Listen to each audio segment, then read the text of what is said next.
Muchísimas gracias por acompañarnos en una emisión más de Noticias LPG. Soy Ana Vilma Markelly desde la sala de redacción de la prensa gráfica. Estas son las noticias más importantes sucedidas en las últimas horas de este martes 13 de octubre. Bienvenidos.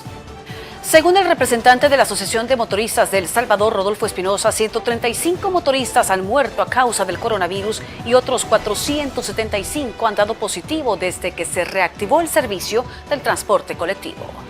Además, denunció que las unidades van con un número sobrepasado de pasajeros, lo que pone en mayores riesgos de contagio a los usuarios y al personal de los buses.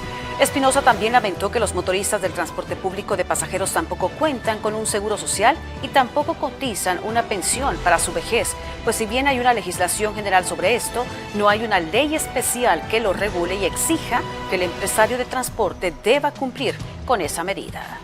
Por tercera vez, el juez de instrucción de San Francisco Gotera, Jorge Guzmán, no pudo revisar los archivos militares relacionados con la masacre del Mozote ocurrida en el año 1981. En esta ocasión, Guzmán se trasladó a las instalaciones de la Segunda Brigada Aérea en Comalapa, lugar donde también se le negó el ingreso. A pesar de que esta no es la primera vez que le niegan al juez la revisión de los archivos militares del caso del Mozote, Guzmán aseguró que el día de mañana, 14 de octubre, llegará hasta la Brigada de Artillería en San Juan Opico y de negársele el ingreso, el jueves 15 buscará realizar la inspección en el Archivo General de la Nación. Autoridades de salud confirmaron este 13 de octubre el rebrote de contagios de COVID-19 en el territorio salvadoreño y además indicaron que el anuncio se da tras evaluar las cifras de los últimos días, los cuales registran un aumento en los casos positivos.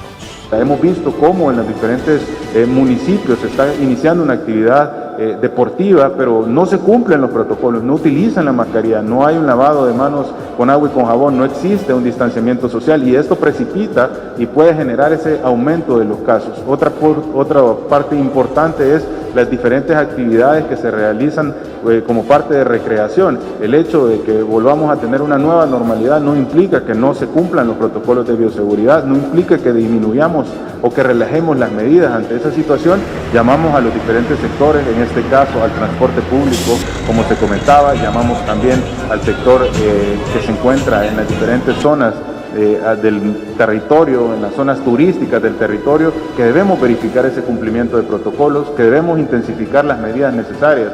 Previamente y por medio de su cuenta de Twitter, el presidente Nayib Bukele lo había anunciado el pasado lunes 12 de octubre diciendo que aunque los hospitales se mantienen relativamente vacíos y la pandemia aún está relativamente bajo control, el número de días consecutivos con incremento de casos nos indican que ha iniciado un rebrote nacional.